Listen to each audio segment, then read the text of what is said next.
سلام، خوش اومدین به یه ویدیو دیگه همراه با بنده. امروز میخواستم غذا درست کنم بهتون نشون بدم و مامان بابام نیستن. بابام که سر کاره، مامانم هم رفته بیمارستان همراه کیان، یعنی پسر خالم تازه عمل شده، خدا شکر حالش خوبه و الان مامانم نیست، ولی امروز قراره بیاد. دیشب رفته بود چیزش همراهش. امروز میخوام غذای رتاتویی درست کنم براتون، بعد بستنی هم میخوام درست کنم.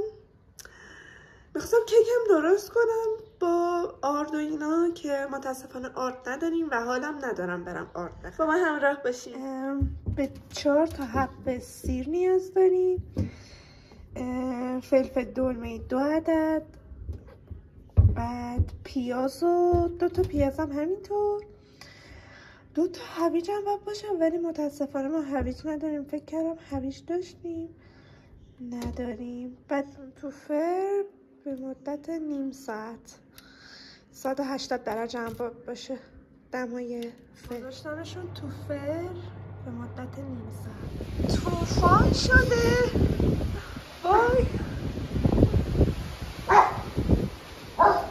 جسکا خورم اینجا نگاه چقدر آشقانم برد.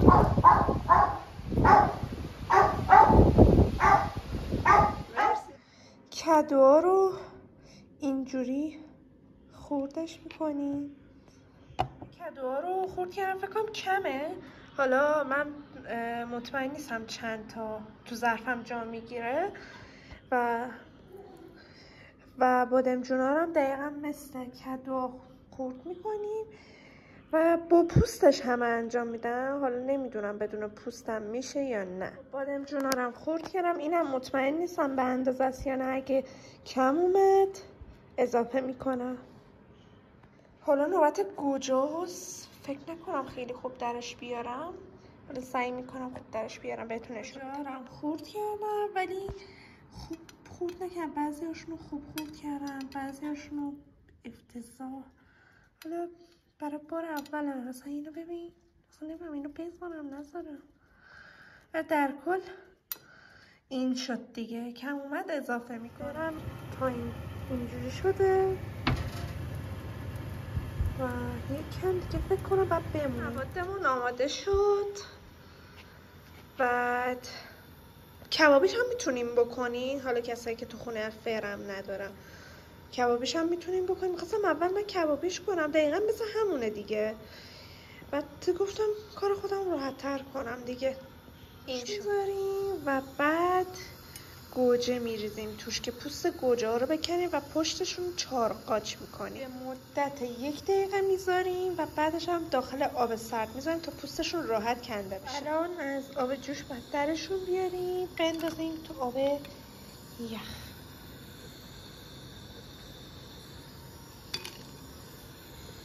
میذاریم تو بلندر و ترکیبشون کن با همون گوجه‌ای که پوستشون رو کندیم. من این دل بخوایی که این میگم پودر سیر میزنم، فلفل سیاه، یه کوچولو زردچوبه که رنگش عوض بشه و خوشرنگ تر بشه.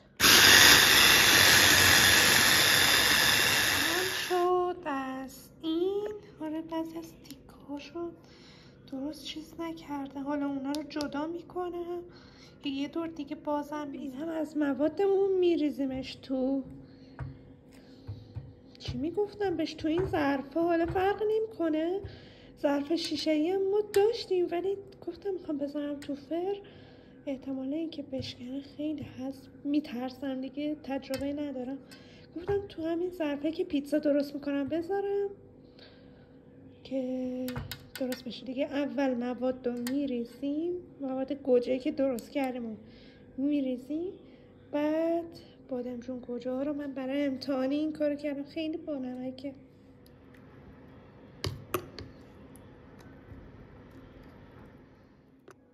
الان صافش میکنم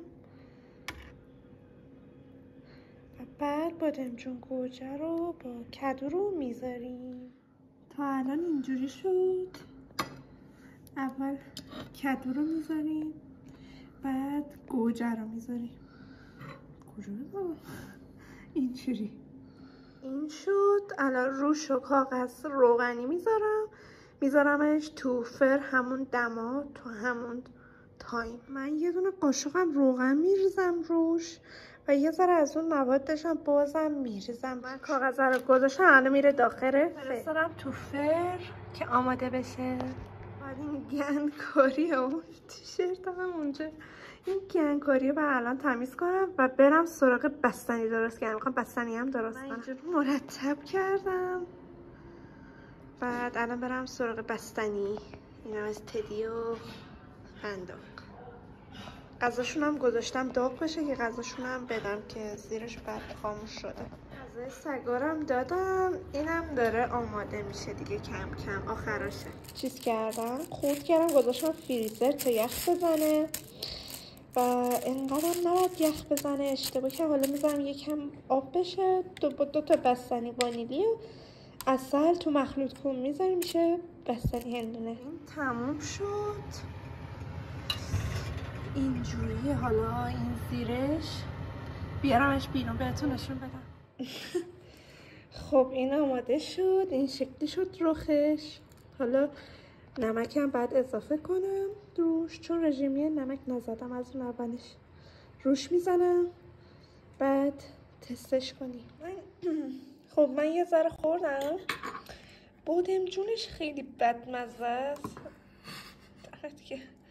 بادمجونش خیلی بدمزه است، اونم به خاطر اینکه هم تلخ بادمجونش با پوست اصلا، بعد با پوسته، بعد نپخته.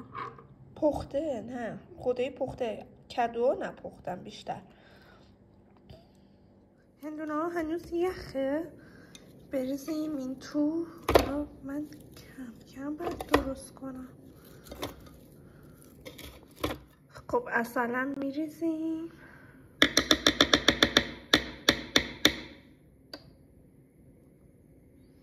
بذاریم سر جاش و درشو میذاریم و مخلوط میشه. دستگاه انجام ندادم، با این دستگاه انجام دادم. اینجوری شد بافتش، قشنگ بستنی شد دیگه.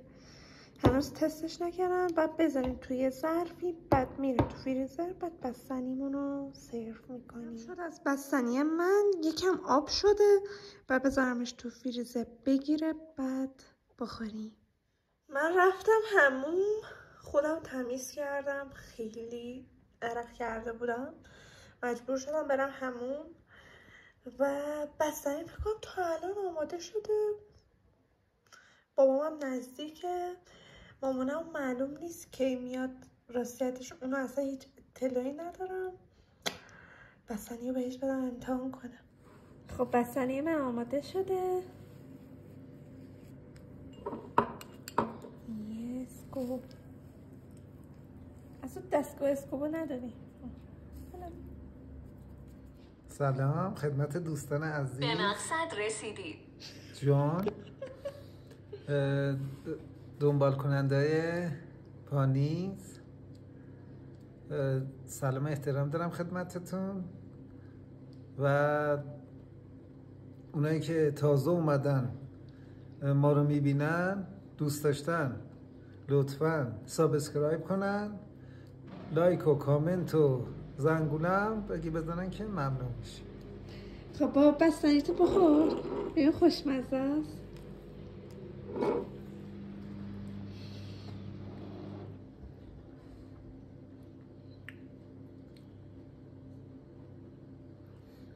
اصلا طعم داره نه؟ به خودم نخواه، پانی گفته و من خورده بودم دوست داشتم. خوبه ولی طعم هندونه‌ش انگار بیشتر غالبه. آره دیگه، چون میخواستم کلا بستنی هندونه‌ایه دیگه. بختر هم شکر شیرینیش هم خوبه. من چون عسل هم انداختم. عسل هم ریختی؟ آره خوبه، خوشمزه است. پس خوشمزه است.